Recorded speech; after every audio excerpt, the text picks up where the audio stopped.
माझा आवाज कसं आहे की मला थोडासा पटकन संदर्भ सांगतो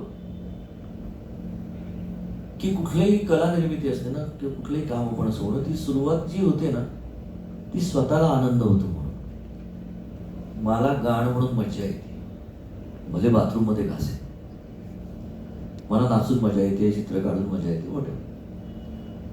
पण पुढे सुदैवाने म्हणा किंवा दुर्दैवाने म्हणा, जर त्याला लोकांची दाद मिळायला सुरुवात झाली तर एक भीती निर्माण होते की तो माणूस स्वतःला काय म्हणायचे विसरून लोकांना काय आवडते त्याचा कानोसा घ्यायला सुरुवात करतो.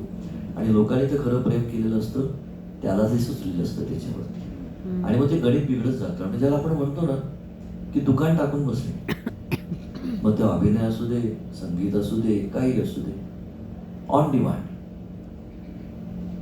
मग तसं कुठलाही व्यवसाय केला तरी काय फरक पडतो, असं एक म्हणजे थोडक्यात काय होतं. आणि मग नंतर हे किती म्हटलं, अशा प्रकारे वागून पैसा मिळवला, प्रसिद्धी मिळवली, तरी सुद्धा मनात येतच ना आपल्या की बाबा हे काय, हे नाही जे मी केलं होतं लहान असताना, तरुण असताना, तो आनंद मला मिळतच नाहीये किती मोठं पाकिट मिळालं तरी. आणि मग फक्त पाट्या टाकणं चालू होतं, मग ते कुठल्याही क्षेत्रात असू दे. आता हे कलेच्या बाबतीमध्ये मी कवी म्हणून कवितेच्या बाबतीत आहे, ते सोडून द्या, पण तुम्ही बघाल ते कुठल्याही क्षेत्रामध्ये उपयोगी पडेल, लागू पडेल. बघा, मी आणि माझा आवाज, एकत्रच राहायचो आम्ही पूर्वी, जिवलग होतो दोघे, मी आणि माझा आवाज. एकत्रच राहायचो आम्ही पूर्वी, जिवलग होतो दोघे, मी आणि माझा आवाज. आता मी एका घरात राहतो, तो दुसऱ्या घरात. आता मी एका घरात राहतो, तो दुसऱ्या घरात. पूर्वी कसं बरं होतं, सगळं आरपार खरं होतं. पूर्वी कसं बरं होतं, सगळं आरपार खरं होतं. ढग दाटले की मी गुदमरायचो आणि दाटून यायचा आवाज. ढग दाटले की मी गुदमरायचो, दाटून यायचा आवाज. सूर्य मावळताना मी घुसमटायचो आणि फाटून जायचा आवाज. सर कोसळताना मलाही हिशोब नसे उद्याचा, आणि त्याचाही पिसारा थर थर फुलायचा जणू मोर. सर कोसळताना मलाही हिशोब नसे उद्याचा, त्याचाही पिसारा थर थर फुलायचा जणू मोर.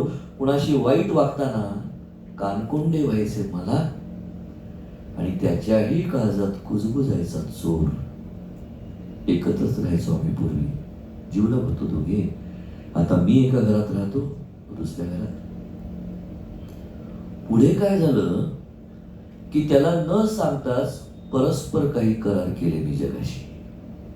त्याला न सांगताच परस्पर काही करार केले मी जगाशी. मला माती जमवून घर बांधायचं होतं जमिनीशी, त्याला प्रार्थना म्हणून पोचायचं होतं ढगांची. त्याचं खरं होतं म्हणा, पण माझंही नव्हतं खोटं. त्याचं खरं होतं म्हणा, पण माझंही नव्हतं खोटं. त्याला इमान जपायचं होतं, मला पोसायची होती पोट. त्याला इमान जपायचं होतं, मला पोसायची होती पोट. त्याला पटलं नाही पण मदतच करत आला तो मला. त्याला पटलं नाही पण मदतच करत आला तो मला. चिडायचा पण अडायचा नाही, तो होताच मुळातच भला. पण कळलेच त्याला पुढे की माझा मोह काही संपायचा नाही.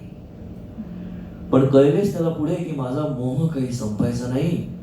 मग स्वरयंत्रातून ध्वनी पाठवू लागला तो, स्वतः यायचाच नाही. स्वरयंत्रातून ध्वनी पाठवू लागला तो, स्वतः यायचाच नाही.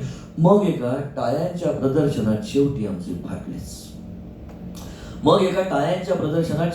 फाटलेच.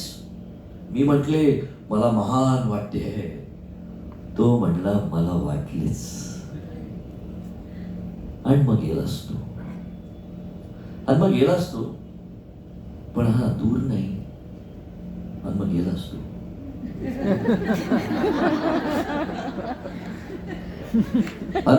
तो. पण दूर नाही.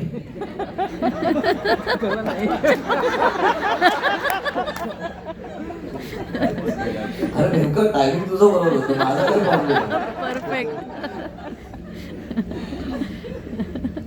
मग टाळ्यांच्या एका प्रदर्शनात शेवटी आमचे फाटलेच. मी म्हटले मला महान वाटते. तो म्हणलं मला वाटलेच. आणि मग गेलाच तो, पण दूर नाही, माझ्याच आत खोल खोल.